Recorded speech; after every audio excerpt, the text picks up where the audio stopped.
começando mais um Roda Viva pela TV Cultura de São Paulo. Este programa é transmitido ao vivo pelas TVs educativas de Porto Alegre, Minas Gerais, Espírito Santo, Piauí, TV Cultura de Curitiba e TV Cultura do Pará. É ainda retransmitido por mais 15 emissoras que formam a Rede Brasil através da TVE do Rio de Janeiro. O convidado do Roda Viva desta noite é o professor e cientista político Hélio Jaguaribe. Você que está nos assistindo em casa e quiser fazer perguntas por telefone, pode chamar 252-6525. 252-6525. A Bernadette, a Yara e a Edna estarão anotando suas perguntas. Para entrevistar Hélio Jaguaribe esta noite, no Roda Viva, nós convidamos os seguintes jornalistas. Marcelo Beraba, editor de política da Folha de São Paulo. Luiz Veis, redator-chefe da revista Super Interessante da editora Abril. Mauro Chaves, editorialista do jornal O Estado de São Paulo e comentarista político da Rádio Eldorado. José Antônio Severo, jornalista da Gazeta Mercantil. José Carlos Bardavil, editor de política da revista Isto é Senhor. Ivan Ângelo, editor-chefe do Jornal da Tarde. E Luiz Lanzetta, chefe de redação da TV Cultura de São Paulo. Além desses jornalistas, nós também convidamos o cientista político e professor da USP, Celso Laffer, autor, entre outras coisas, do livro A Reconstrução dos Direitos Humanos, sobre o pensamento de Hannah Arendt. Para registrar os melhores momentos do programa, está conosco também o cartunista Paulo Caruso. Na plateia, assistem o programa convidados da produção. O professor e cientista político Hélio Jaguaribe, 65 anos, é um dos mais conhecidos intelectuais brasileiros. Sua produção científica reflete os diversos períodos da vida política brasileira desde os anos 50. Foi fundador e decano do Instituto de Estudos Políticos e Sociais. Foi um dos pais da ideologia do desenvolvimento nacionalista. Em 1964, Jaguaribe deixou o Brasil para morar nos Estados Unidos. Lá, lecionou nas universidades de Harvard e Stanford e no Michigan Institute of Technology. Social-democrata, é filiado ao PSDB e autor do documento que recomendou a participação do partido no governo Collor de Mello. Suas publicações dão ênfase a algumas preocupações permanentes ligadas ao futuro do Brasil. Hélio Jaguaribe publicou Brasil 2000, por um novo pacto social, e a coletânea Brasil, Reforma ou Caos. De acordo com ele, o país viverá nos próximos 5 anos um período definidor. Ou supera seus males para afirmar-se como uma nação equilibrada e democrática, ou será o caos. Boa noite, professor. Boa noite. Diante dos últimos acontecimentos, vamos dizer assim, no Brasil, nós estamos mais perto do equilíbrio ou do caos? Bem, eu diria que nós saímos do caos, mas ainda não atingimos o equilíbrio. O país estava realmente na iminência de uma hiperinflação explosiva nos últimos dias do governo Sarney. Não pode haver nenhuma dúvida quanto ao fato de que, se o governo Collor não se tivesse iniciado, no primeiro momento da sua administração, com um conjunto de medidas absolutamente drásticas, que tivesse, entre outros resultados, a capacidade de produzir uma imediata reversão das expectativas, o país mergulharia no caos da hiperinflação. Professor, me permita. Luiz Veis, por favor. O senhor há pouco falava na existência de utopias viáveis e utopias inviáveis. Certo. No seu modo de ver, será uma utopia viável ou inviável no Brasil atacar um problema do porte da hiperinflação e fazer uma reforma modernizadora do Estado, sem agredir a lei nem ofender a cidadania, como está acontecendo hoje? A pergunta é interessante, né? Certamente as utopias se dividem entre viáveis e inviáveis, e eu creio que não escapará a nenhum brasileiro o fato de que a proposta de modernizar o Brasil, arrancá-lo do subdesenvolvimento e conduzi-lo à condição de uma sociedade moderna, econômica e democrática é uma utopia altamente viável. Eu diria mesmo que não chega nem a ser utopia, é um objetivo de realização iminentemente possível. Agora, eu não lhe negaria o fato de que a transição de um país que estava absolutamente à beira de uma hiperinflação explosiva, com uma taxa superior a 80 e tantos por cento ao mês, e por outro lado, um país que tem, aí sim, uma Constituição marcada por alguns traços de utopia, nem todas viáveis, ele teria alguma dificuldade em conseguir superar essa situação extremamente difícil se, por um lado, não produzisse alguns sacrifícios na população e se, por outro lado, ele não tivesse uma certa capacidade de contornar, sem ferir, alguns dispositivos legais. O senhor acha que o pacote, o plano Collor, não fere, não agride a lei? Eu diria que o plano Collor arranha a lei sem matá-la. E, a seu ver, isso é desejável sempre que houver uma causa mais justa ou mais forte, como o conserto das finanças públicas, da economia nacional? Bem, este é um dilema muito difícil para se responder, tanto no nível da ciência política como no nível da cidadania. Não lhe ocultarei o fato de que a minha última ratio é a Salus República. E eu rasgo todas as constituições para salvar a República. Agora, esta decisão de rasgar constituições é de uma seriedade total. E, portanto, não pode ser objeto de uma decisão individual, de um capricho, de uma temperamentalidade. Professor, mas entre a Constituição e a salvação da República, eu opto pela salvação da República. Professor, só um minutinho, por favor. O Mauro Chaves e o Badawi, pela ordem. Professor, no final... Eu recuso os suicídios constitucionais, inclusive porque a história os nega. Professor, no final do seu livro, Reforma ao Caos, o senhor descreve um cenário realmente impressionante, uma coisa apocalíptica. O senhor fala e, se as reformas não forem implementadas, o senhor vê os bandidos tomando conta das cidades, os serviços públicos todos entrando em colapso. O senhor prevê uma ditadura de classe média e o senhor disse que não havendo possibilidade de haver um apartheid racial, porque a sociedade é multirracial, haverá um apartheid classista. Exatamente. Contra hordas, contra, digamos assim, a população mais... Quer dizer, é uma coisa realmente impressionante esse final. O senhor, agora, com o plano Collor, com essa situação que nós estamos vivendo, com essa, digamos, reversão que o senhor já vislumbra, o senhor reescreveria isso? O senhor seria mais otimista com relação a essa perspectiva que nós temos? O senhor acha que, digamos assim, não há mais esse risco de chegarmos a esse caos tal qual o senhor descreve? Não, infelizmente, lamentavelmente, não é este o caso, ao contrário.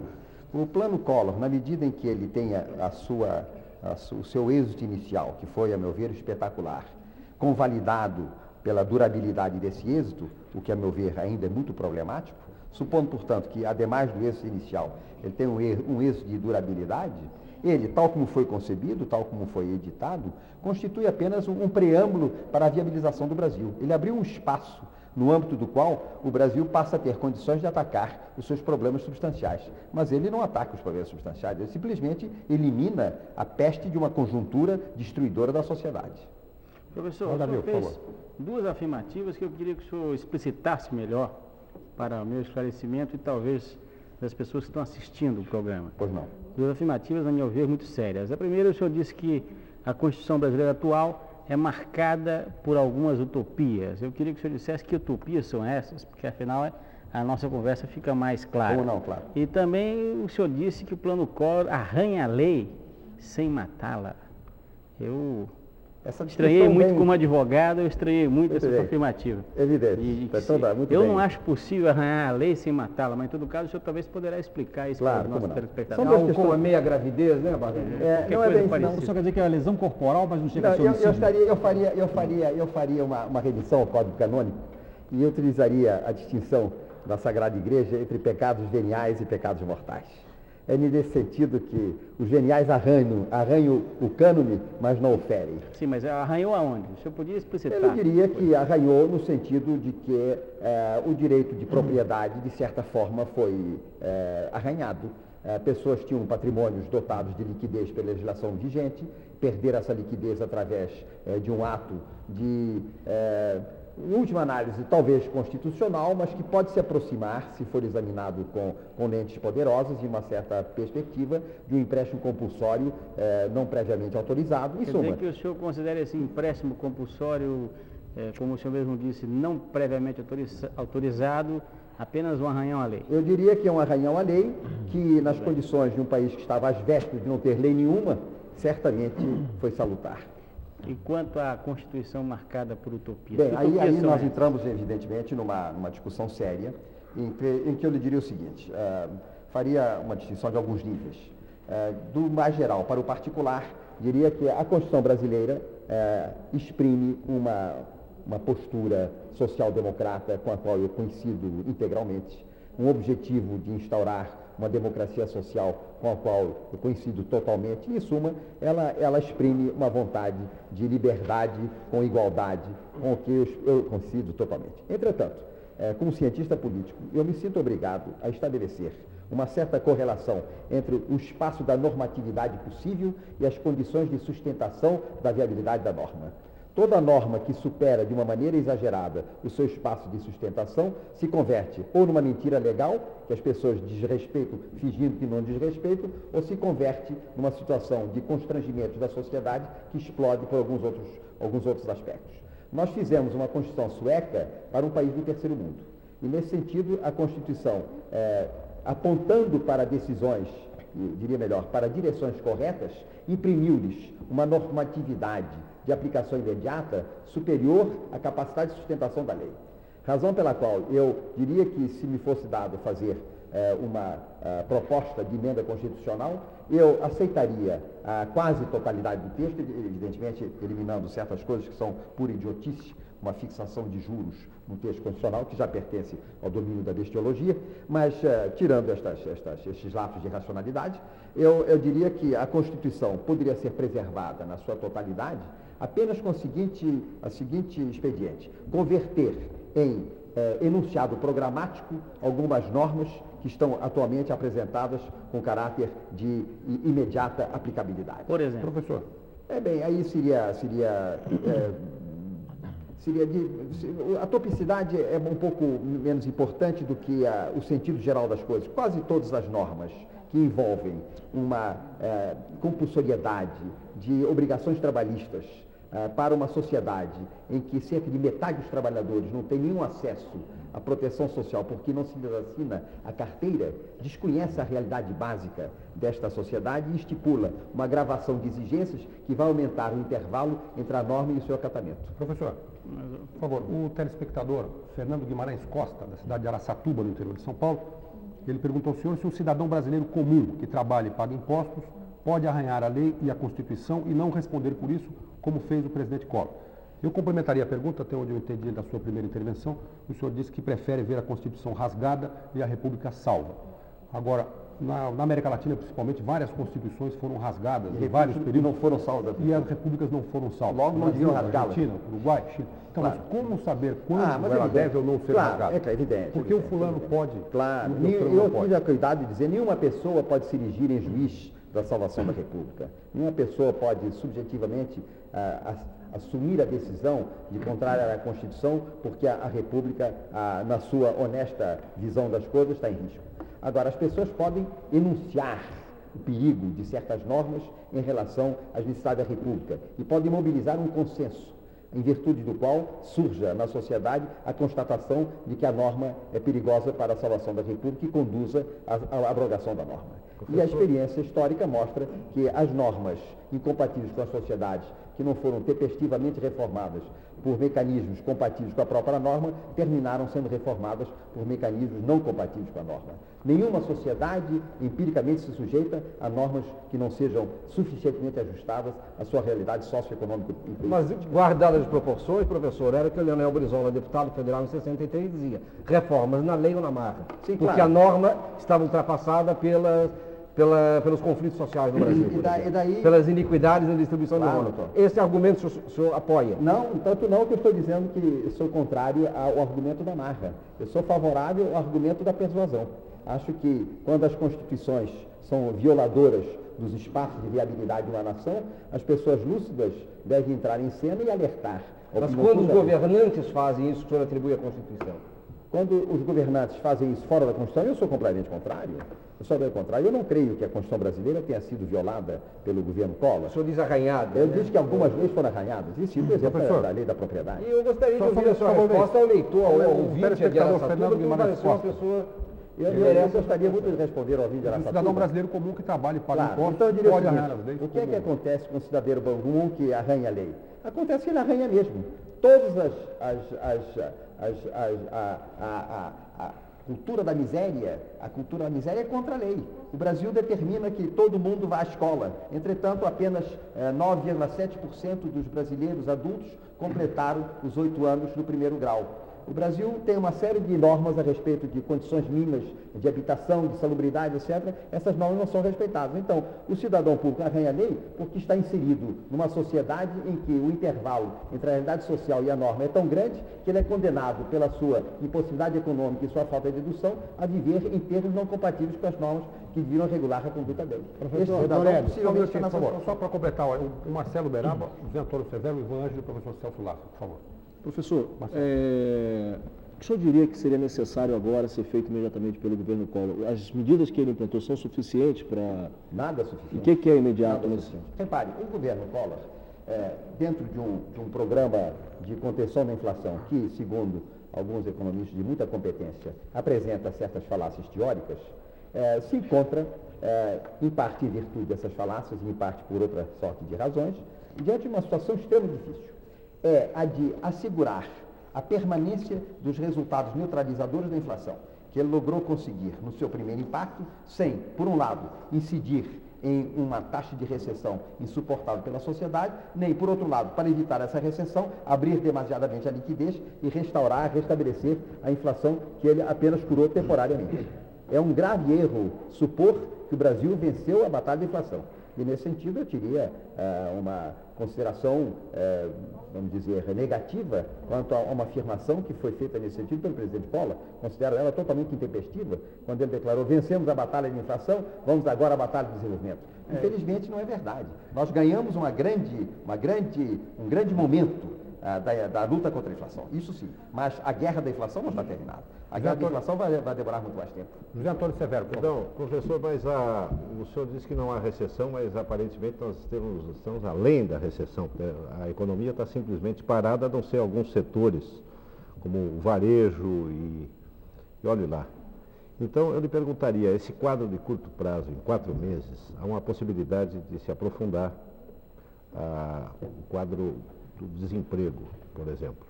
Certo. Então, qual é o papel dos partidos para ajudar, para manter a estabilidade do regime?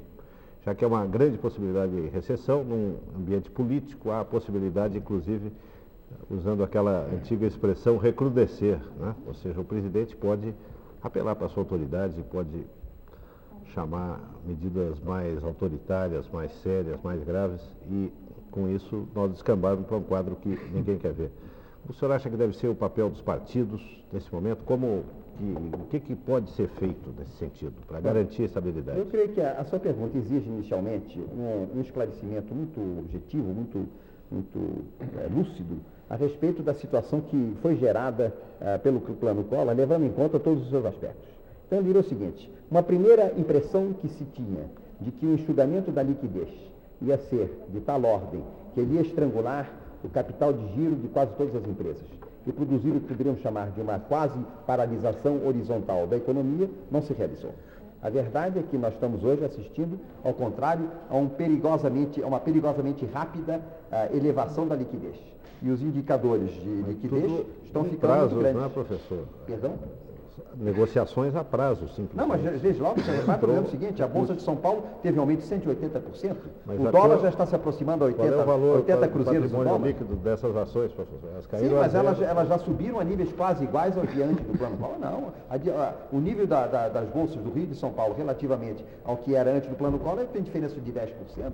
Isso em algumas semanas depois do enxugamento da liquidez demonstra evidentemente que no conjunto geral da economia a falta do que o senhor chamaria de horizontal de liquidez não existe, não é verdade. Agora, é certamente verdade que alguns setores estão particularmente afetados pelo descompasso entre sua capacidade de restaurar o seu capital de giro e o ciclo dos seus negócios. Setores que têm negócios de ciclo longo não podem restaurar o capital de giro rapidamente e alguns desses setores são estratégicos. Em relação a eles, uma atenção especial deve ser dada. E, a meu ver, eu tenho a impressão, por declarações diversas do presidente do Banco Central, que esta coisa está na pauta do governo. Então, eu lhe diria, voltando ao final, o que é que os partidos devem fazer? Claro, vai depender muito da posição que os partidos adotem em relação ao governo. Aqueles partidos, como, por exemplo, é o partido que tem a minha preferência política, que é o PSDB, que está numa postura de oposição porque tem dúvida a respeito da possibilidade do governo seguir a linha que ele anunciou na sua campanha, mas que é favorável a uma série de medidas que o governo especificamente está adotando, deve exatamente fazer uma coincidência programática entre aquilo que ele considera necessário e o que o governo se propõe a fazer. Apoiar aquilo que ele considera necessário e, evidentemente, desapoiar o que Só um pequeno esclarecimento. Já que o senhor acha que a liquidez está mais ou menos suficiente para a generalidade dos setores, o senhor seria no nível horizontal, não é? Sim, mas o senhor seria contra mexer nos limites de saque da poupança?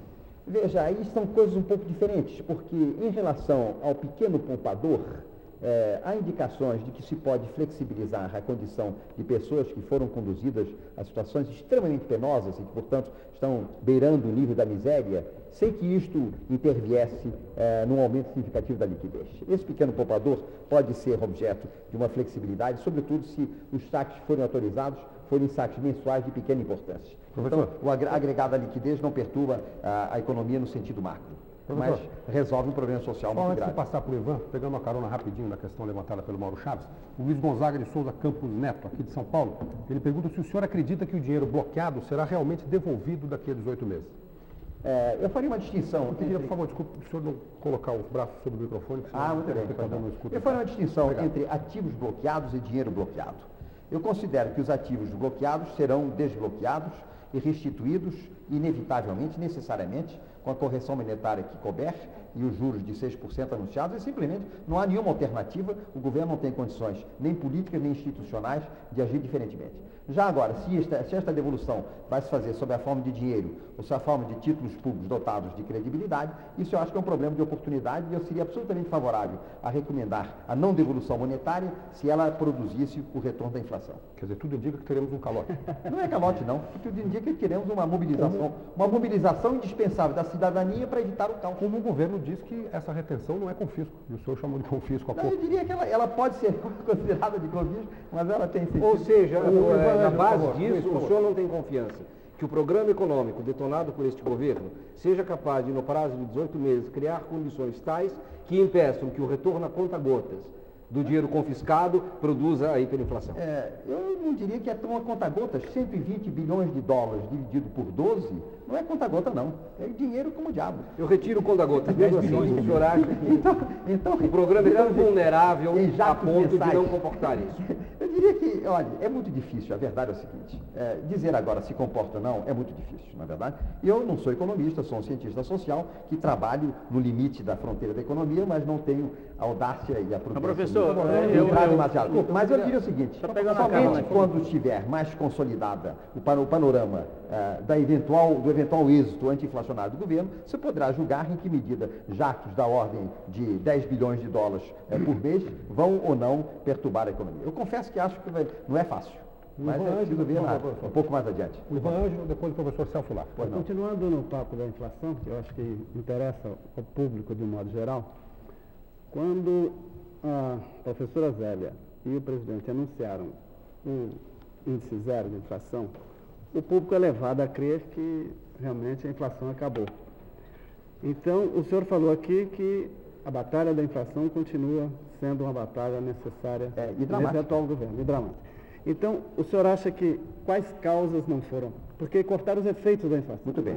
Quais causas devem ser atacadas? Certo. E se o déficit público é importante, no seu ver, e se as receitas aportadas com as medidas são suficientes para que o governo deixe de investir, Muito bem. de captar dinheiro? Grandes questões. Bem, repare, eu diria o seguinte, o resultado espetacular obtido pelo Plano Collor nos seus primeiros dias de aplicação, digamos, os primeiros 30 dias, primeiras semanas, foi sobretudo devido à absoluta reversão de expectativas que a própria selvageria do plano logrou produzir. E isto era indispensável como condição prévia para que o plano tivesse capacidade de ser eficaz. Mas é uma condição necessária, mas não suficiente. Para que o plano seja eficaz, além de produzir, como felizmente produziu, a reversão das expectativas, ele tem efetivamente de atender a dois outros requisitos. Ele tem de evitar efetivamente, não retoricamente, o déficit público, por um lado, e por outro lado, no processo um pouco mais longo, em virtude do qual a eliminação do déficit público suprime o principal fator primário da inflação, ele tem que evitar a reconstituição de inflações inerciais decorrentes de uma série de outros fatores, notadamente de aumentos exagerados de liquidez que pressionem sobre a demanda e elevem preços. Então, eu diria que as duas principais condições para que o plano tenha resultados duradouros, e não apenas um resultado de impacto que ele já produziu, são, que o déficit público seja realmente atacado, tanto através da redução da despesa, quanto através do incremento da O senhor acha fiscalidade. suficiente o que ele fez? O que ele fez em matéria de redução da despesa é insignificante. A redução da despesa é retórica. Na verdade, os resultados de redução da despesa são 0,5% do PIB, na melhor das hipóteses. Quer dizer, isso é quase nada. A totalidade da legitimidade da pretensão de se terminar com o déficit público repousa num forte incremento da fiscalidade. Aumento do imposto de renda e da sua base de incidência, aumento do imposto de operações financeiras, tributos não recorrentes, em suma, coisas que a ministra da Economia teve a oportunidade de desagregar em uma entrevista de alguns dias atrás, onde, se os dados dela são corretos, eu suponho que ela seja, então, que ela melhor... soma 8%, quer dizer, ela soma 7,5%, porque ela entra com um aumento de fiscalidade. A parte da economia é simplesmente 0,5%.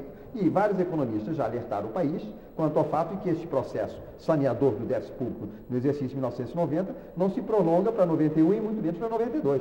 Então, o buraco não foi na vergonha, foi uma pequena ponte. Fez-se uma ponte através da qual o déficit público é contornado no exercício de 90. Mas os fatores básicos da formação do déficit, que é um novo equilíbrio entre a receita e a despesa, não foram conseguidos e não poderão ser se não houver substanciais cortes na despesa pública. O professor Celso Laffer, por favor. Doutor Hélio, queria colocar um problema à luz tanto do tema da inflação quanto do tema da Constituição que foi aqui abordado. E é um tema de ética política. Nós podemos distinguir dois tipos de ética, uma ética de princípios e uma ética de resultados. O problema com uma ética de princípios é que todo princípio comporta numa determinada situação a hipótese da exceção. O problema com uma ética de resultados é que nunca se pode aferir exatamente em que medida uma ação provocou um resultado. A posta em marcha do plano Collor, numa situação limite que está tão bem descrita nos seus trabalhos, feriu princípios, tendo em vista resultados. O plano cruzado também feriu princípios, visando certos resultados. Alguns desses resultados de curto prazo foram obtidos. Resultados de natureza política, em matéria de sucessos eleitorais, alguns resultados econômicos de curto prazo. No entanto, o plano, em função deste jogo de princípios e de resultados, acabou não trazendo aquilo que se esperava e gerando uns tantos outros problemas igualmente graves e intensificando a problemática brasileira tão bem colocada nos seus livros. Diante disso, um pouco a pergunta que eu lhe faço é como avaliar, numa situação concreta como aquela que nós estamos, esta relação entre princípios e resultados. O presidente tem, evidentemente, o gosto da velocidade. A velocidade é um atributo do poder, mas não é o único atributo do poder. A prudência, a racionalidade, a razoabilidade, a sintonia com a situação, com a conjuntura, são outros dados necessários. Certamente. O presidente está consumindo o poder que acumulou.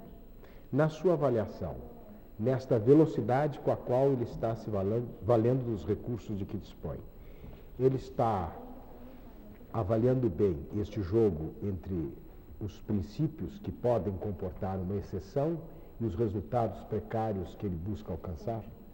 Os resultados, penso eu, por enquanto, são precários. Os objetivos, se forem alcançados, são importantes. Bem, eu começo gostando muito da sua distinção entre a ética de princípios e a ética de resultados e toda a matização da sua formulação, que merece a minha total concordância. Eu sou quase kantiano e sou favorável a uma ética de princípios, entretanto, com uma clara abertura para exceções, onde o princípio da vida supera o princípio da norma, as exigências do bem comum superam as regras do farisaísmo, etc.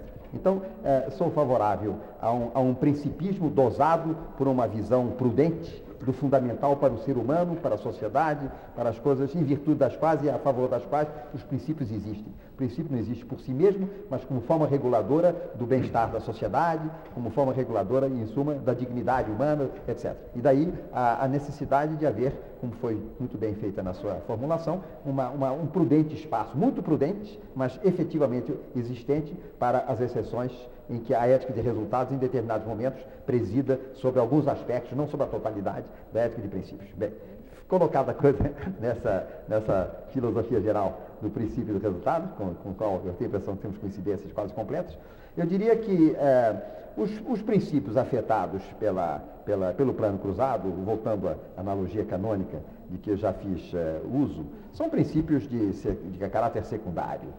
Houve arranhos veniais e não nada que ferisse a estrutura fundamental do Estado de Direito, do Estado democrático, da representatividade, etc.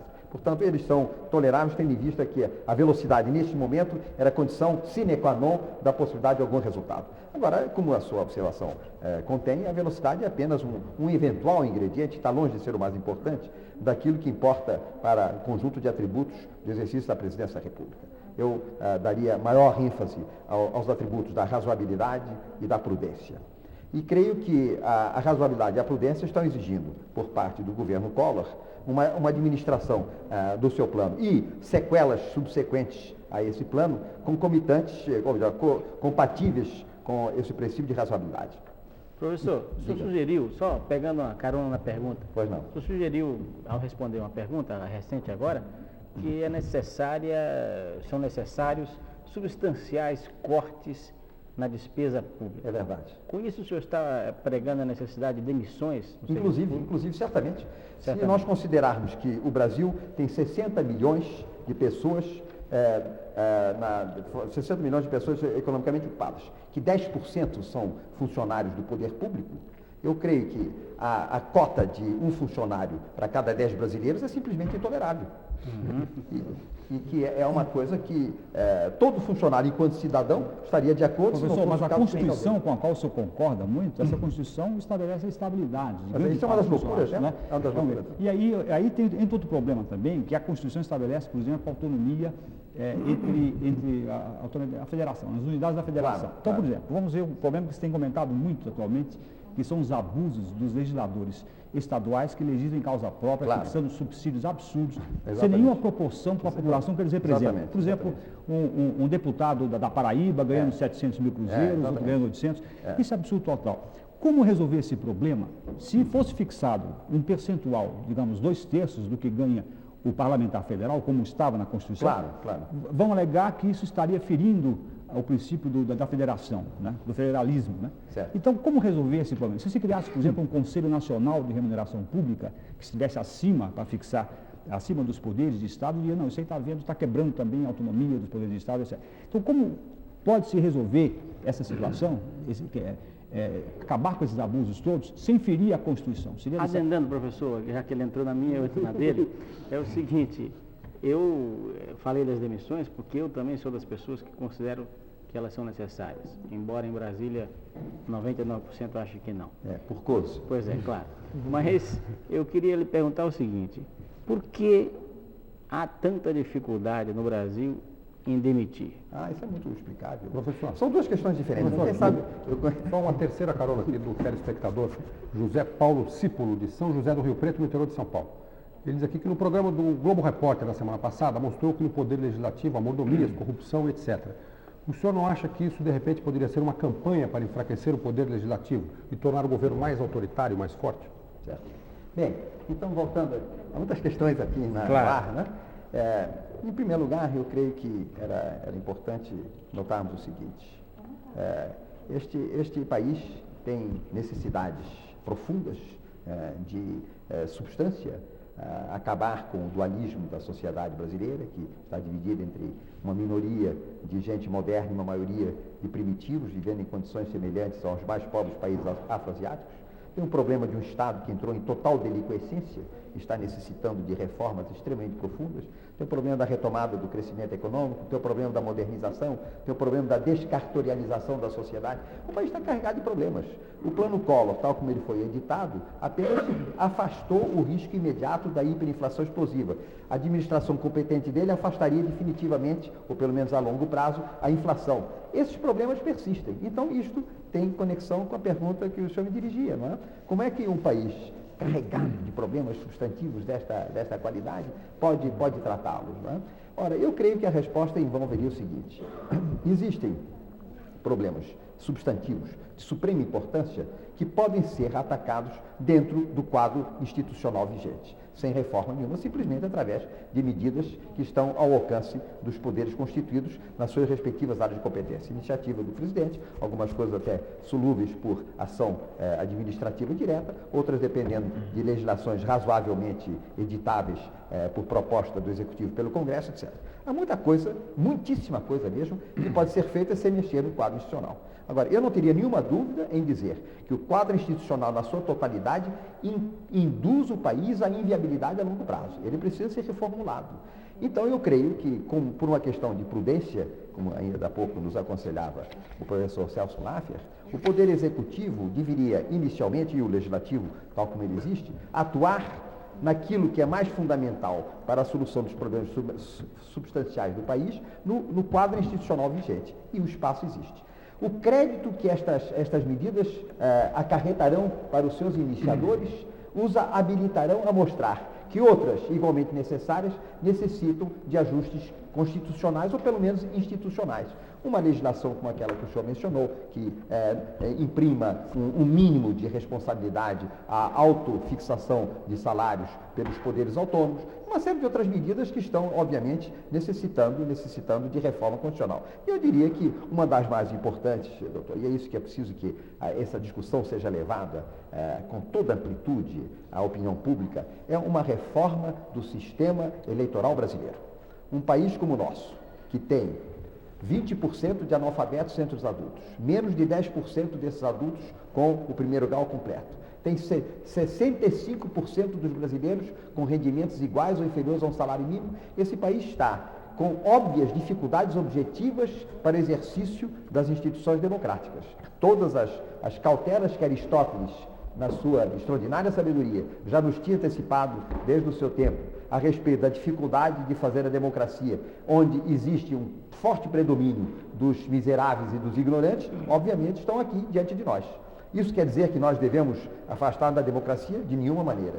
Não há, e aí eu entro na linha do professor Celso Laffer a respeito do princípio, o princípio democrático é uma condição necessária para a compatibilização da dignidade humana com a vida coletiva. Não há outra solução. Agora, isto tendo posto com toda a clareza, não há solução fora da democracia, é necessário que as instituições organizadoras da democracia sejam aptas a elevar a probabilidade da taxa de racionalidade da conduta pública. A legislação brasileira não favorece. Mas como é possível? Isso aí se implicaria necessariamente numa restrição à população? Não acho. Eu vou dizer. Como seria possível na prática muito simples, se conseguir isso? Através de uma legislação de lei ordinária, não tem nada de extraordinário, não precisa nem de reforma da Constituição, que institua a combinação chamada modelo alemão, onde metade dos assentos parlamentares são preenchidos através do voto distrital e a outra metade através do escrutínio de lista.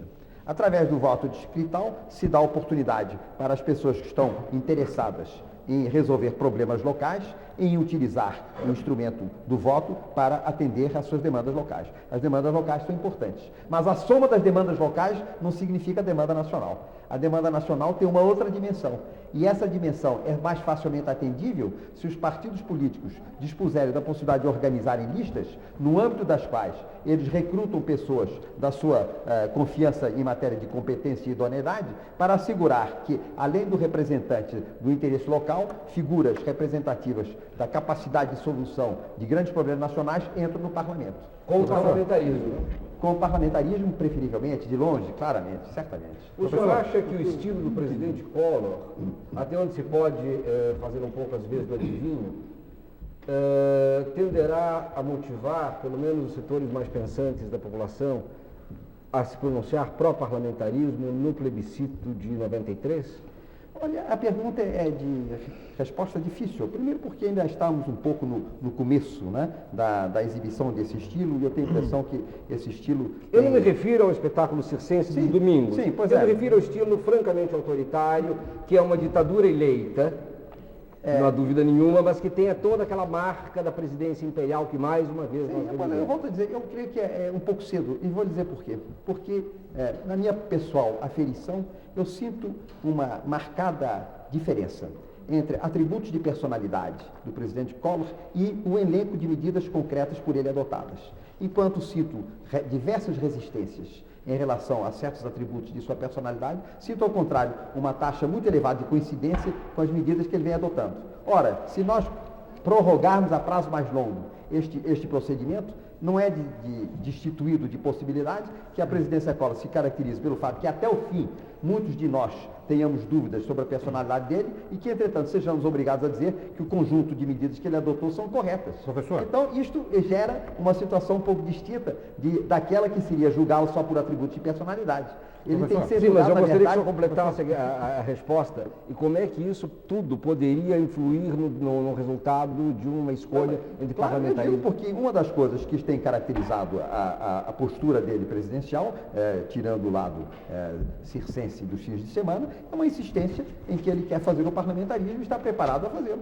E na medida em que esse discurso se concretize em atos concretos, simplesmente as resistências eventuais que a credibilidade pessoal dele pudesse suscitar, serão superados pela efetividade da adoção de medidas conducentes a esse resultado. Professor, essa preocupação levantada pelo Luiz é, de certa forma, observada também por alguns telespectadores. O Jorge Luiz Neves, da cidade de Itu, em São Paulo, ele disse que o presidente violou o artigo 148 da Constituição sobre estabelecimento de impostos. O Cláudio Schultz, do Rio Grande do Sul, de Porto Alegre, reclama do saque que foi feito na poupança nas economias de anos e anos dos contribuintes. O Sérgio Augusto, aqui de São Paulo, ele acha que esse dinheiro não vai ser devolvido, como o senhor mesmo mencionou, pode ser devolvido através de títulos. E o Sebastião dos Santos, da cidade de Mauá, se refere também à falta de respaldo constitucional de algumas medidas e pergunta mais objetivamente se o senhor acha que nós estamos, de repente, caminhando para uma ditadura. Bem, eu creio que a ditadura é sempre um perigo que cerca as sociedades em situação de desequilíbrio. A história demonstra que as sociedades heterogêneas, desequilibradas, as sociedades em crise, frequentemente apelam para a ditadura. Então, eu diria que uma consciência cívica alerta contra a ditadura é algo que se impõe nas condições de um país como o Brasil.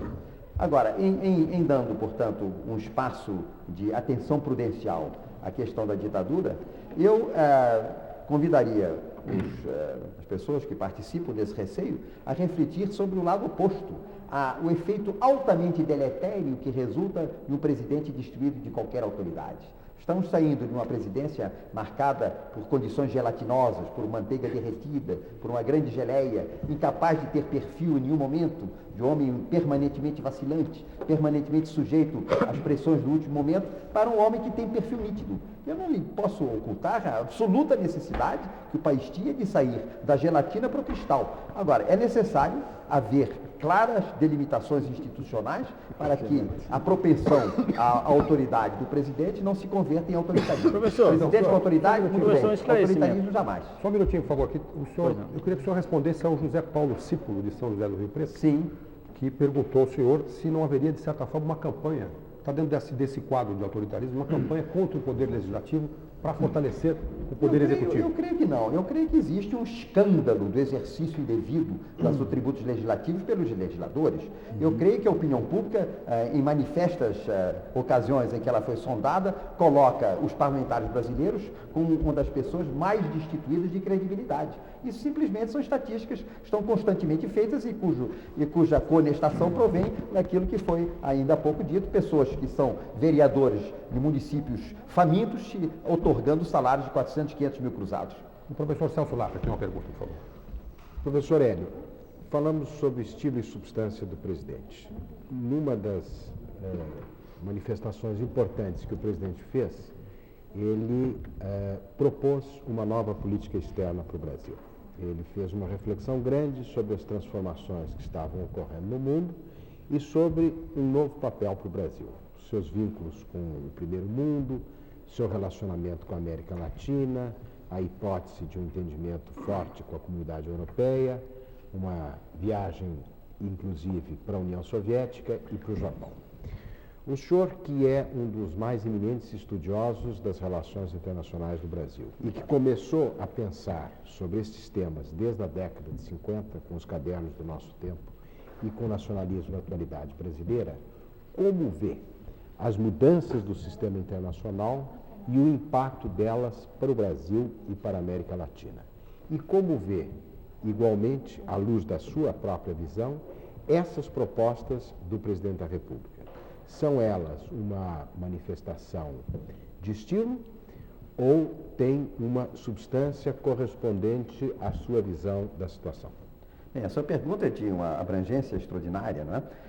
E para responder nos termos da possibilidade de uma conversa rápida como a nossa em relação a cada item, eu serei obrigado a fazer uma grande síntese. Então, diria o seguinte: o mundo está assistindo a uma das mais extraordinárias transformações experimentadas pelo século XX, só comparáveis àquelas que no começo do século conduziram à Revolução Russa. A desrevolução russa é algo que tem proporções equivalentes à Revolução Russa. E neste mundo em que a desrevolução russa destruiu o comunismo como ideologia, conduziu os países que pertenciam ao sistema a uma opção desesperada pela economia de mercado, por uma restauração das liberdades, enfim, por uma democracia, aconteceram, enfim, o transtorno do mundo são muito maiores que o do copo. Aconteceram coisas muito importantes. Eu diria que as mais importantes são as seguintes. Em primeiro lugar, curiosamente, a implosão do Pacto de Varsóvia desmobilizou a NATO.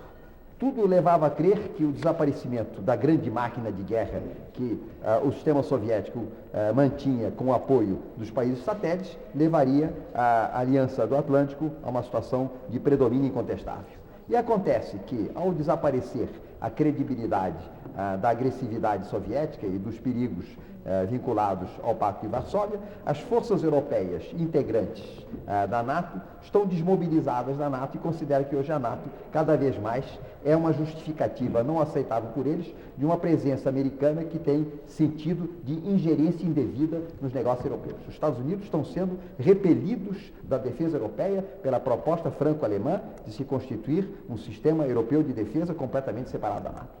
Isso está criando um mundo muito diferente, um mundo fortemente despolitizado, por um lado, e, portanto, um mundo fortemente economicizado e tecnologizado, por outro lado. Ora, neste mundo fortemente economicizado e fortemente tecnologicizado, a posição brasileira, em particular, e a latino-americana, em geral, é extremamente débil. Nós estamos cada vez mais à margem de tudo. Não somos relevantes mais na jogada estratégica porque ela deixou de ser relevante. Não somos relevantes economicamente, não somos relevantes tecnologicamente. Somos irrelevantes. Nós estamos caminhando para ser uma contrapartida ocidental da África. Os dois continentes totalmente marginalizados do processo mundial. Dentro desta situação, a necessidade de uma reorganização dos nossos vínculos internacionais é extremamente urgente. E ocorre, a meu ver, um fenômeno interessante, que nos abre uma certa possibilidade de que isso não seja apenas um desiderato nacional, mas seja algo realizável. É que a marginalização crescente do Brasil em particular e da América Latina em geral, há também, de certa maneira, uma marginalização americana. Eu diria que o mundo está assistindo, de certa forma, a uma dupla rejeição. A rejeição dos Estados Unidos pela Europa e a rejeição do Brasil pelo hemisfério norte, e na América Latina pelo hemisfério norte. Esta dupla rejeição abre oportunidades de um novo relacionamento entre a América Latina em geral e o Brasil em particular com os Estados Unidos.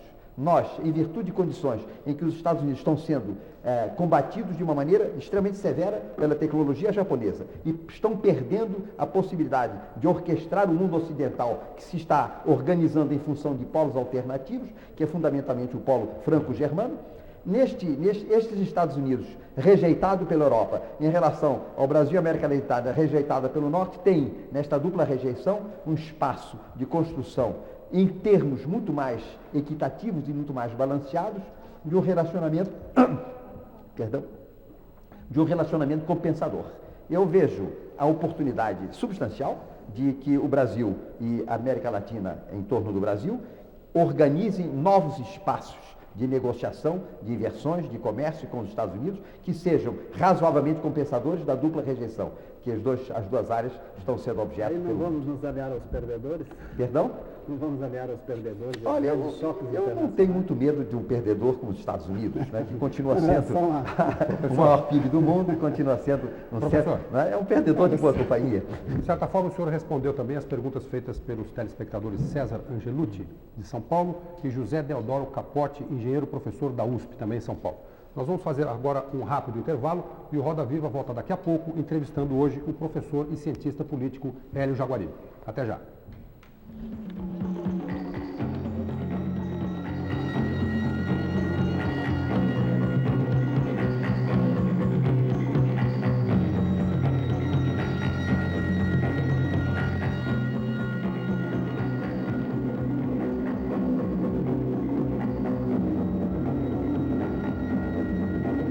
Voltamos com o Roda Viva, que hoje está entrevistando o professor e cientista político Hélio Jaguaribe.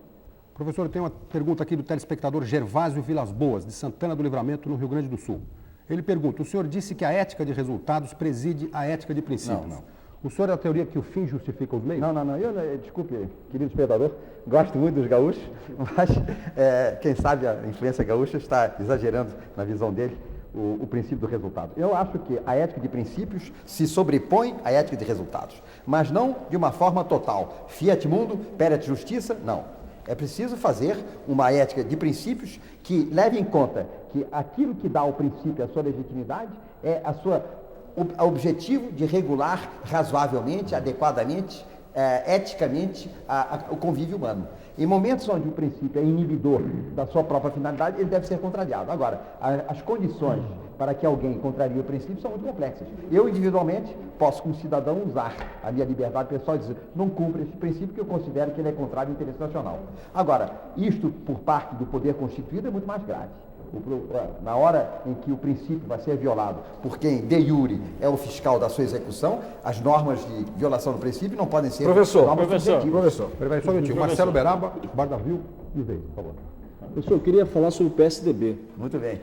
O senhor faz uma defesa entusiasmada do governo Collor, em alguns momentos com grande vigor, e o PSDB vive, de um tempo para cá, uma crise que parece não ter solução, né, de amor e ódio com o Collor. No segundo turno apoiou o Lula, isso o distanciou do eleitorado de São Paulo. Em alguns momentos ele se aproxima e o senhor que tem um pouco essa profecia em relação a algumas questões, o senhor consegue ver, vislumbrar futuro para o PSDB eleitoral? Parece ser um partido ainda sem identidade, parece ser um partido perdido em termos ideológicos. Muito bem, eu diria duas coisas. Primeiro, Lanzetta, desculpa, professor, só na mesma pergunta, o Lanzetta queria fazer um adendo. No início desse ano, o senhor fez um documento, né, que defendia uma aliança do PSDB com o governo Collor, né? O documento não foi defendido pelo ex-governador Montoro, mas acabou não prevalecendo. Tá? O senhor, quer dizer, segue defendendo essa ideia também? Eu queria aqui iniciar por duas qualificações. Eu não tenho uma adesão entusiástica ao governo Collor. Eu tenho um apoio crítico às medidas que ele está adotando para combater a inflação e abro um espaço de expectativa não necessariamente negativo quanto à sequela, mas estou numa posição crítica e não uma posição adesista e certamente não total. E, de segundo lugar, o meu documento não recomendava a adesão do partido ao governo Collor, isso é uma interpretação completamente distinta. É uma aliança, eu falei. Não.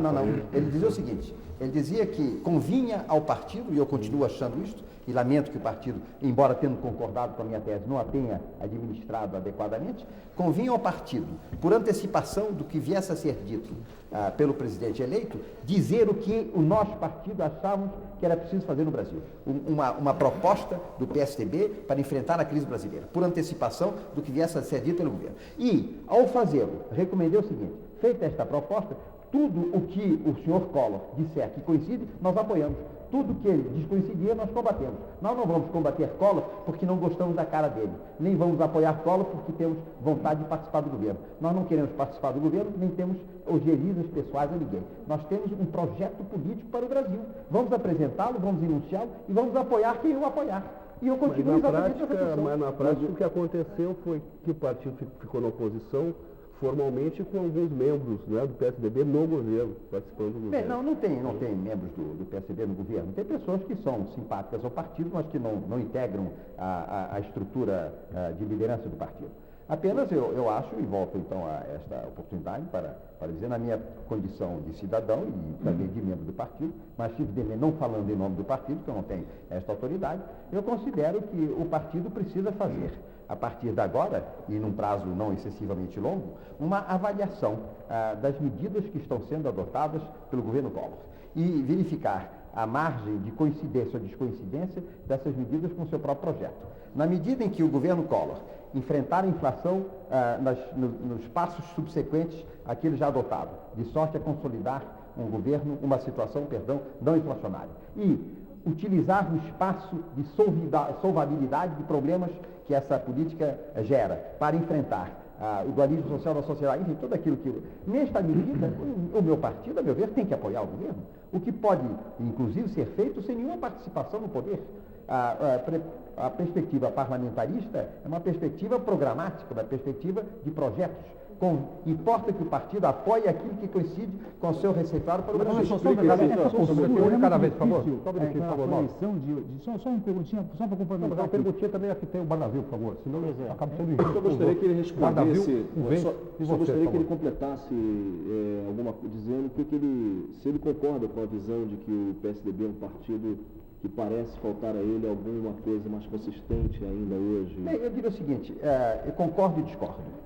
Concordo no sentido de que a imagem que o partido está projetando não tem a nitidez das minhas aspirações. E, por outro lado, considero que o partido está comandado por uma vontade de uma atuação programática, que é precisamente o seu grande escrúpulo em compatibilizar a sua vontade programática com uma postura de não aceitação do governo por razões de governo, mas apenas por razões de projeto, que o leva a uma dificuldade de enunciar essa linha naturalmente delicada. Mas ele está precisando, indubitavelmente, de fortalecer o seu perfil. O perfil do partido não está nítido e ele está precisando de fortalecê-lo. Barnavio, por favor. Professor, o senhor deixou claro aqui que é parlamentarista, que defende uma reforma constitucional com parlamentarismo já em 93, certo, que está prevista, aliás, nessa Constituição. Certo. Eu lhe pergunto, professor, como é que o senhor acredita que pode se chegar ao parlamentarismo no Brasil se, de um lado, nós temos a presidência imperial, americana, até agravada pelos problemas tradicionais lusitano-brasileiros, né, de acomodação ao poder central.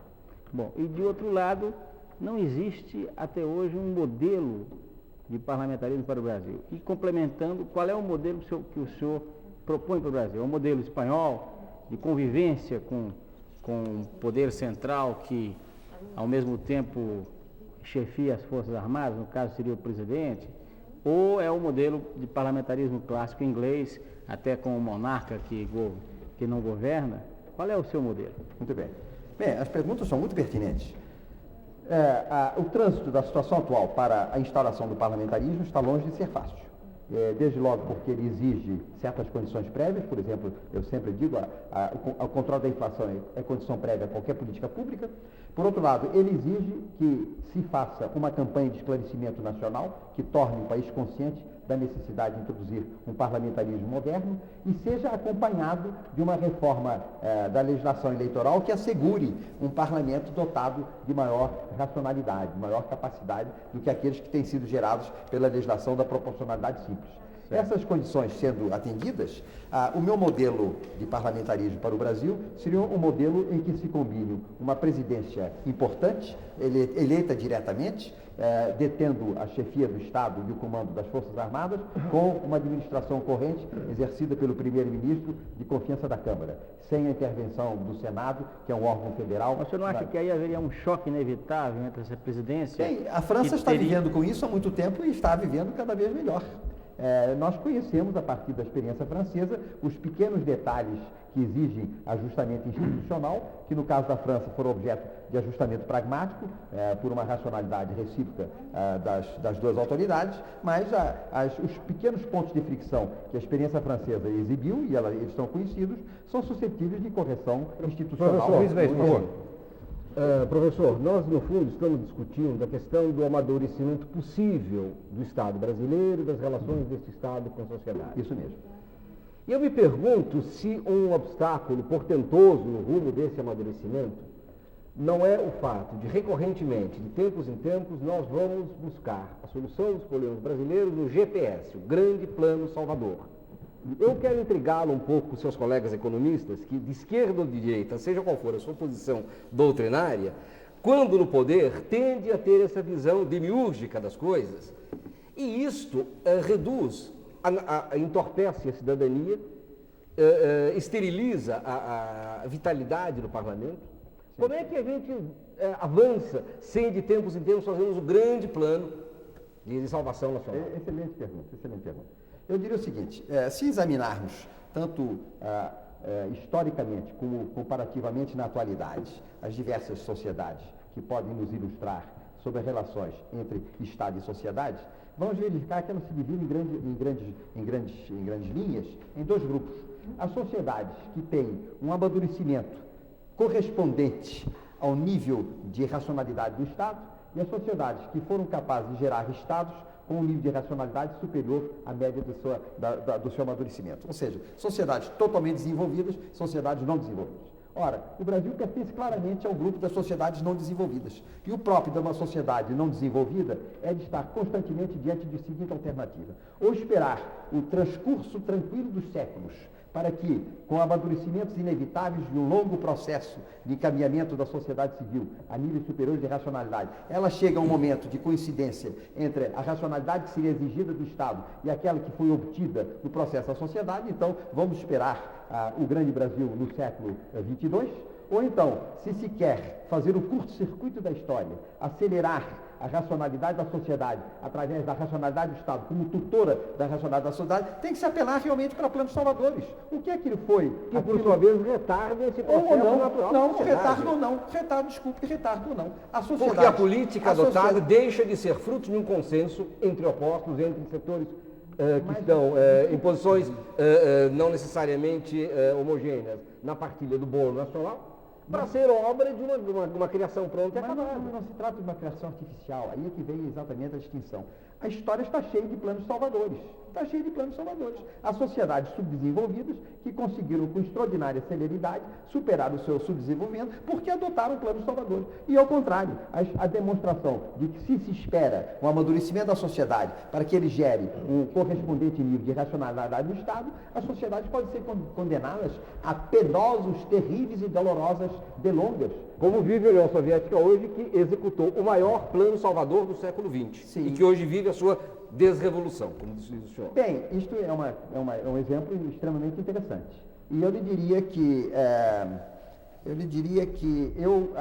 se tivesse que optar ou não pela Revolução Russa, optava por ela. Porque a despeito... A de fevereiro? Não, inclusive a de fevereiro.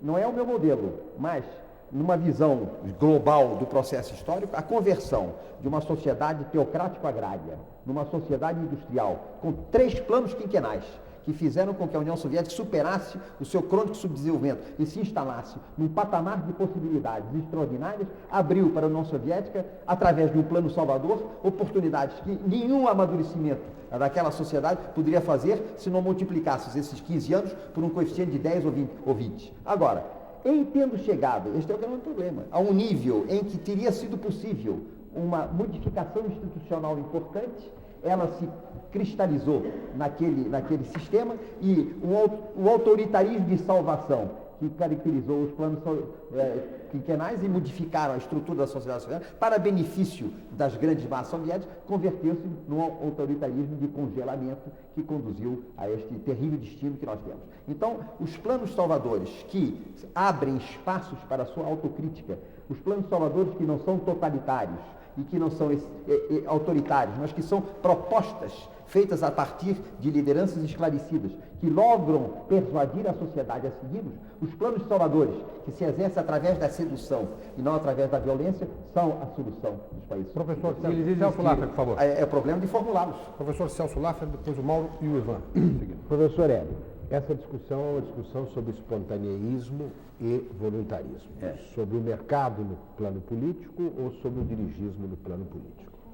Eu vou procurar me colocar à luz disso um outro tema já aqui aflorado, que é o tema da racionalidade possível da democracia.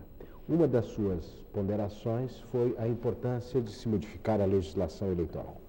Agora, a legislação eleitoral modificada, à luz da sua proposta, com a qual também estou inteiramente de acordo, exige uma análise do tema do partido. E na análise do tema dos partidos, existem, evidentemente, 2 níveis, aqui, aliás, mencionados.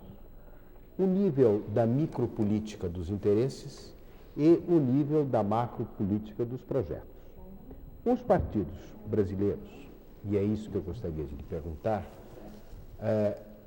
que combinação fazem entre a micropolítica dos interesses e a macropolítica dos projetos? Alguns partidos que têm alguma identidade, outros que têm muita identidade e outros cujo perfil não está muito claro. O PSDB, evidentemente, tem uma proposta clara de identidade. Tem uma macropolítica de projeto que está, enfim, sendo discutida e será ou não bem-sucedida eleitoralmente, é o que veremos. Há alguns partidos que são herdeiros de certas tradições que agregam a micropolítica dos interesses locais e dos interesses maiores, mas interesses stricto sensu. E há outros que têm uma visão de projeto. Neste jogo, onde há, de um lado, a dicotomia esquerda e direita, aqui entendida como o problema da mudança e o problema do conservadorismo, e a dicotomia moderno-arcaico, ou seja, ampliar a racionalidade ou conservar o obsoleto. Como é que o professor vê o tema da organização partidária para o exercício de uma democracia, onde o mercado político possa levar a uma proposta que seja de salvação nacional? Perfeito. Bem, a coisa tem duas dimensões, uma dimensão empírico-sociológica e uma dimensão proposicional normativa. A dimensão empírico-sociológica é de que a sociedade é o que ela é. A sociedade brasileira gera franco predomínio dos partidos do microinteresse, dos partidos da clientela, etc. E apenas escassamente abre algum espaço para partidos do macroprojeto. Eu diria que, tirando os pequenos partidos sectários que estão em vias de desaparecer, na verdade só há dois partidos de macroprojeto no Brasil, o PSDB e o PT.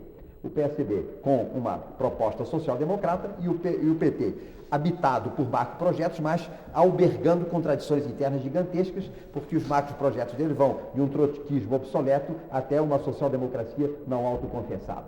Então, dentro desse enorme cocktail que é o PT, o macroprojeto é uma dimensão geral de todos esses setores, mas eles têm entre si um nível de incompatibilidade que torna o partido inviável para os mais longos.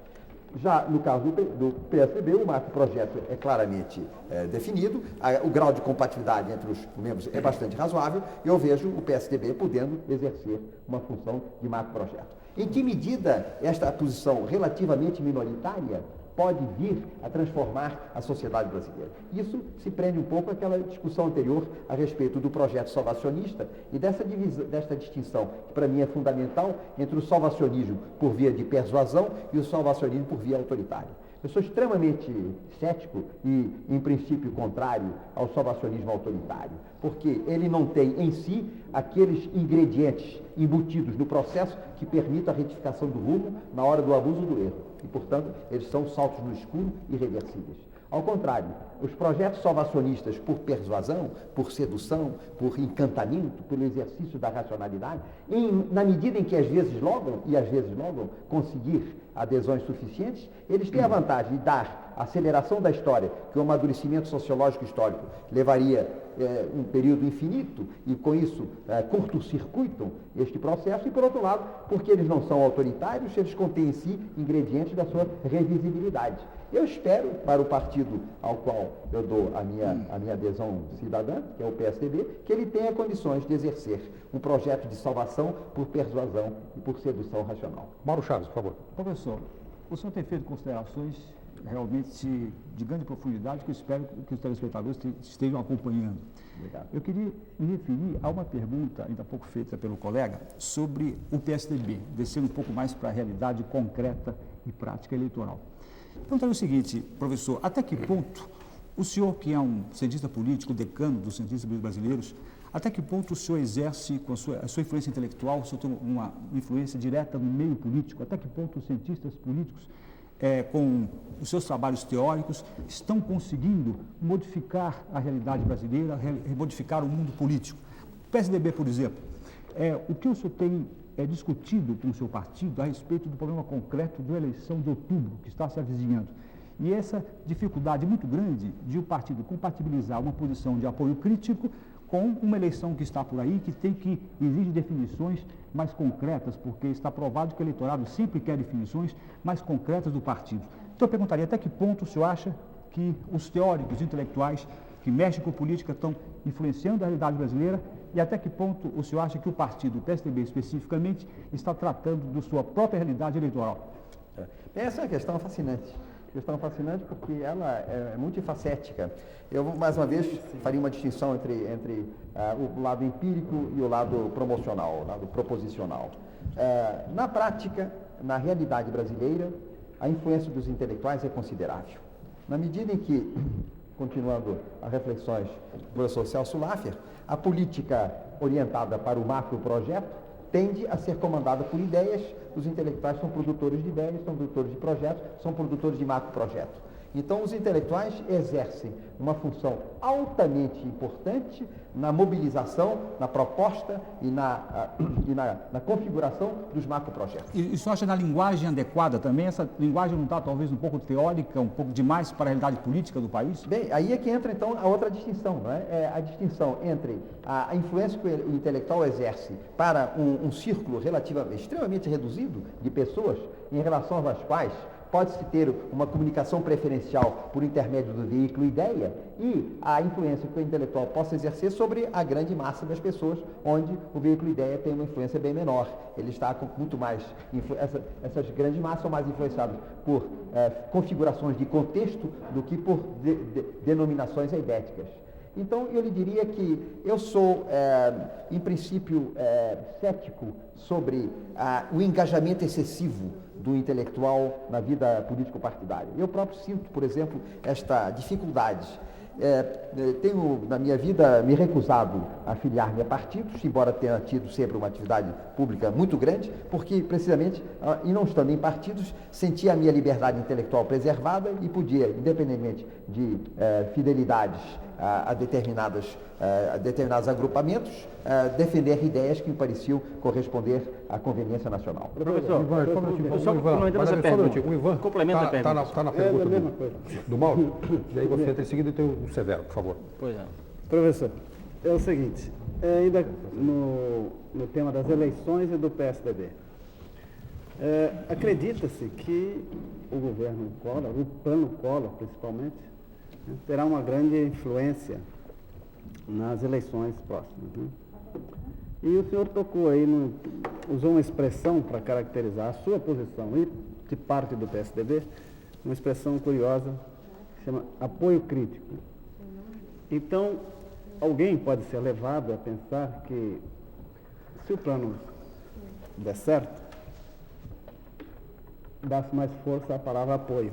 Se o plano não der certo, o PMDB dará mais força à palavra crítica. O PSDB vai dar uma força maior à expressão crítica. Quer dizer, não é uma espécie de jogo duplo? O senhor está fazendo uma coisa muito inteligente, que não é, na verdade, uma crítica do apoio crítico, mas uma crítica do apoio. Então, eu diria que há uma distinção entre o apoio crítico oportunista e o apoio crítico programático. O oportunista entra totalmente dentro da sua definição e ele é claramente o muito frequente. O programático, não. E essa é a razão pela qual, voltando a um ponto anterior da conversa, eu insistia que o partido, antes do presidente, disse, queremos A, B, C, D. E em função de um elenco de medidas previamente definidas, estava claro que não havia nenhum oportunismo, porque as minhas funções estão definidas com muita antecipação ao presidente Collor. José Antônio Severo, por favor. Bem, professor, o senhor falou há pouco sobre as possibilidades que se abrem para o Brasil com a marginalização dos Estados Unidos crescente, né, do bloco europeu, e das possibilidades que poderíamos ter por aí. E eu lhe pergunto, bom, isso em primeiro lugar sempre foi a grande desconfiança da esquerda brasileira, foi o seu relacionamento com os Estados Unidos. E de que maneira isso poderia se processar de uma forma que atendesse às demandas dessas correntes ideológicas do Brasil? Está muito importante a questão.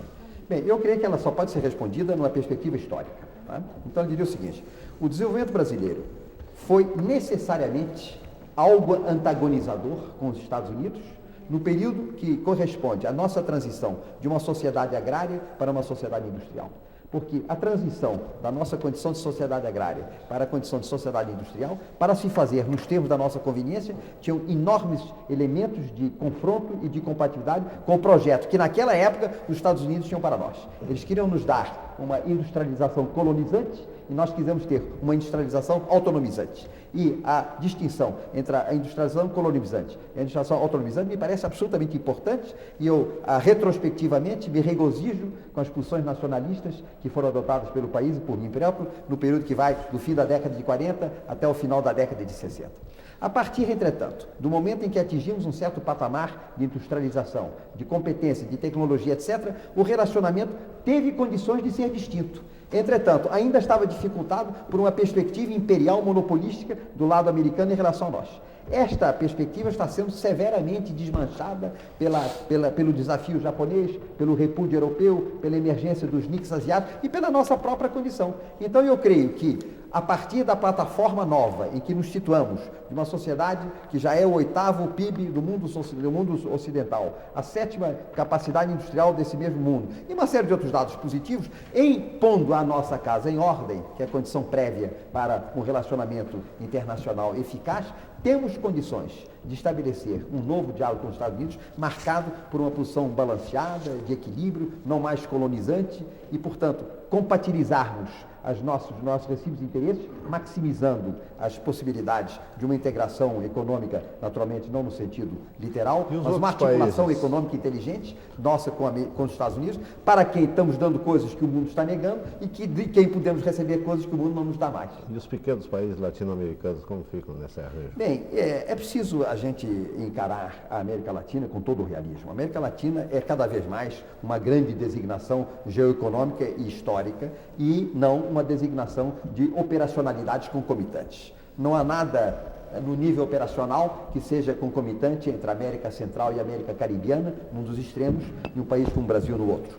O que me parece possível é, a partir da formação de um sistema latino-americano fundado no Cone Sul, uma articulação argentino-brasileira, incorporando o Uruguai, incorporando o Chile pós-pinochetiano, incorporando alguns outros países seletivamente da América do Sul, constituirmos um sistema dotado de suficiente peso para, através do seu crescente êxito, auxiliarmos a emancipação dos países menos dotados de condições. Nessa política internacional de blocos, eu veria ele, esse bloco sul-americano, mais voltado para os Estados Unidos, mais voltado para a Ásia, ou já se anunciou mais algum voltado interesse? para quem estiver voltado para nós. Eu sou, por educação, por cultura, enfim, por tantas coisas, um filho europeu. Professor. E se eu tenho algum momento em que eu possa gozar de férias e dispuser de recursos para isso, que infelizmente a segunda condição não é frequente, eu vou para Florença.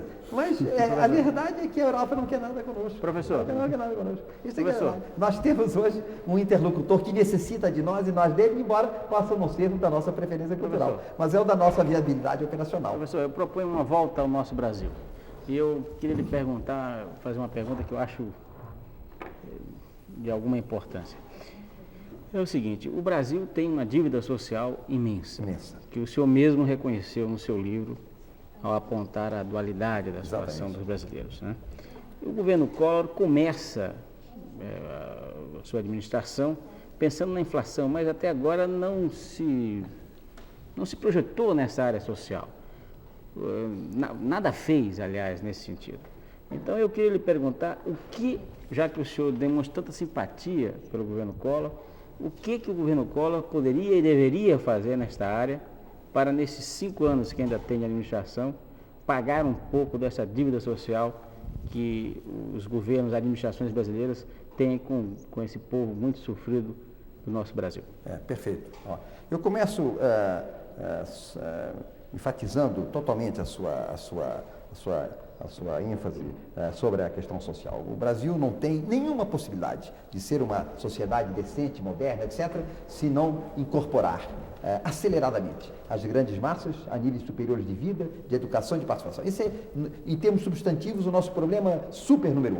Não há a menor dúvida sobre isso, e é uma tarefa super urgente. Agora, ela tinha como condição de possibilidade do seu êxito a liquidação da inflação, simplesmente porque, com a taxa inflacionária que herdamos do governo Sarney, nenhuma política pública era possível. A própria subsistência nacional não era possível. Então, eu não posso criticar o governo Collor por ter dado prioridade àquilo que era, obviamente, a condição absolutamente necessária na pauta cronológica das urgências. Primeiro, acabar com a inflação, e ela está longe de ter sido acabada. Houve um choque que produziu uma reversão favorável, mas fatores inflacionários estão rondando o país, há sintomas muito perigosos. Em suma, a batalha da inflação está em plena marcha e precisa ser vencida de uma forma estável. Muito bem. Agora, isto posto, o grande problema brasileiro são problemas de substância. Então, eu responderia muito especificamente a sua pergunta dizendo o seguinte: o que convém, o que precisaria ser feito pelo governo Collor? Resposta: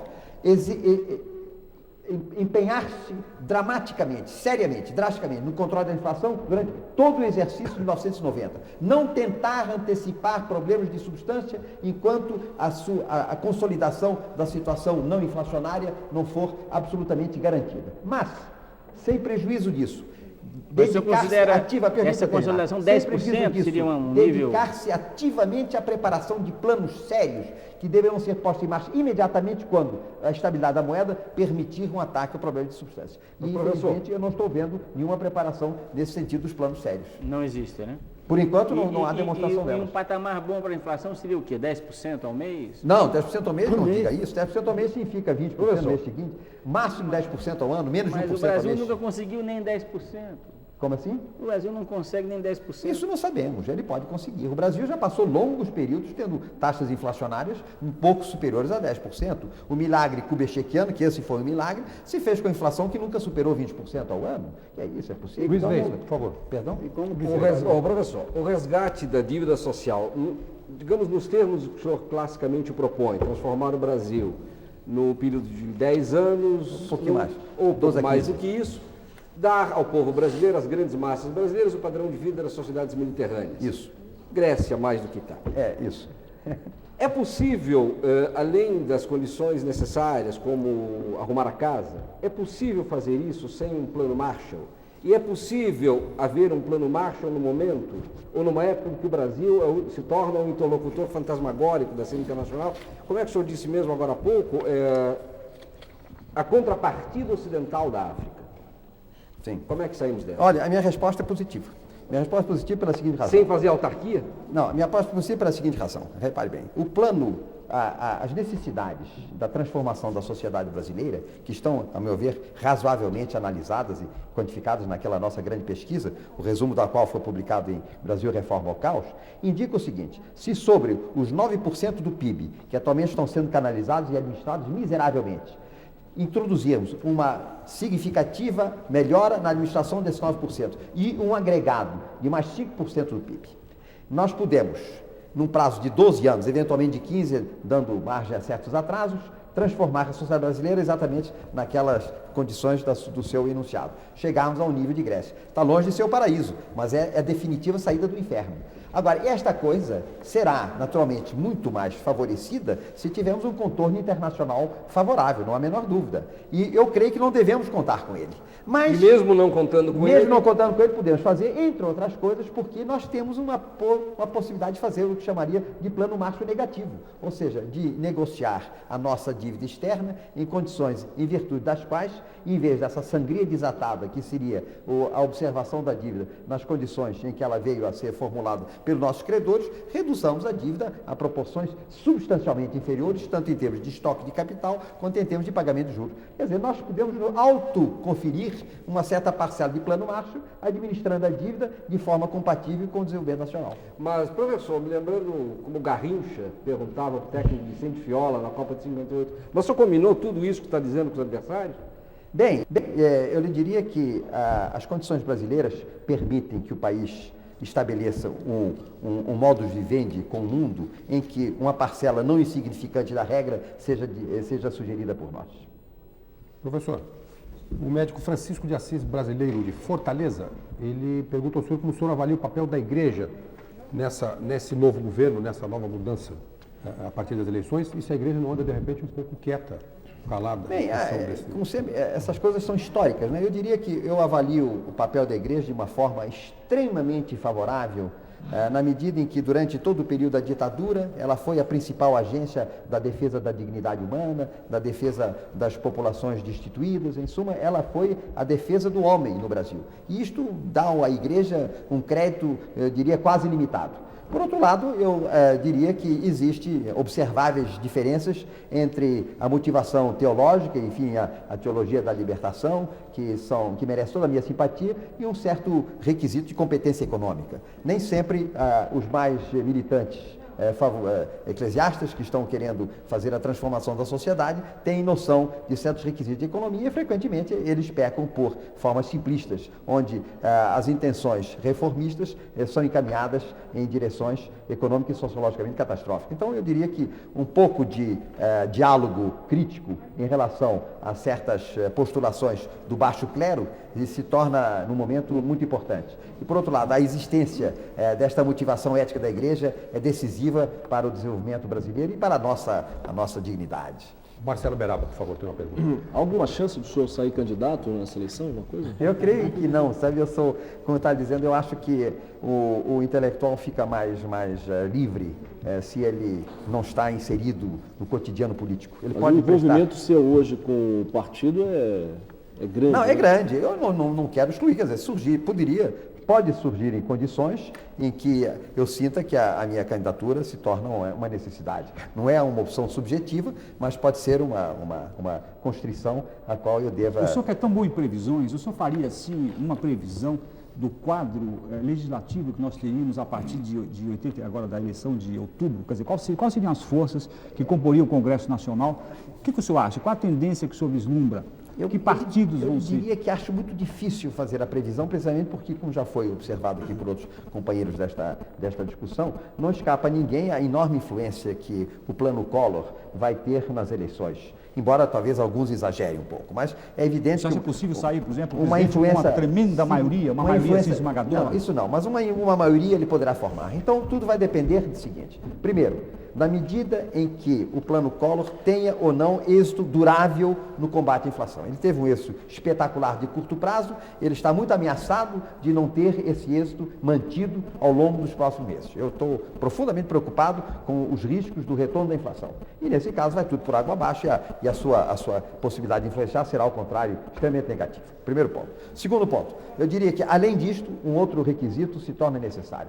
Ele não consegue influenciar decisivamente as eleições, sobretudo em relação às grandes massas, se o seu único argumento é: eu tirei o Brasil da inflação. Esta coisa, na hora em que a inflação desaparece, é muito bom, mas depois as pessoas esquecem o que era o período inflacionário e a miséria continua, a ignorância continua. Então, aquilo que nós... Mas se ele seguir o seu plano de só começar a fazer qualquer coisa em 91, então vai ter Não, chance. desculpe, o meu plano é um pouquinho mais qualificado. Só pôr em prática medidas concretas, mas enunciá-las, formulá-las, estudá-las e debatê-las desde agora. Mas isso significa o quê? Formular o grande projeto nacional e condicionar a materialização dele às condições objetivas de Professor, você acha que ele não tem nada esse formulado? seu plano significa o quê? Significa, por exemplo, em questão de salário, que os salários serão mantidos como estão até 91?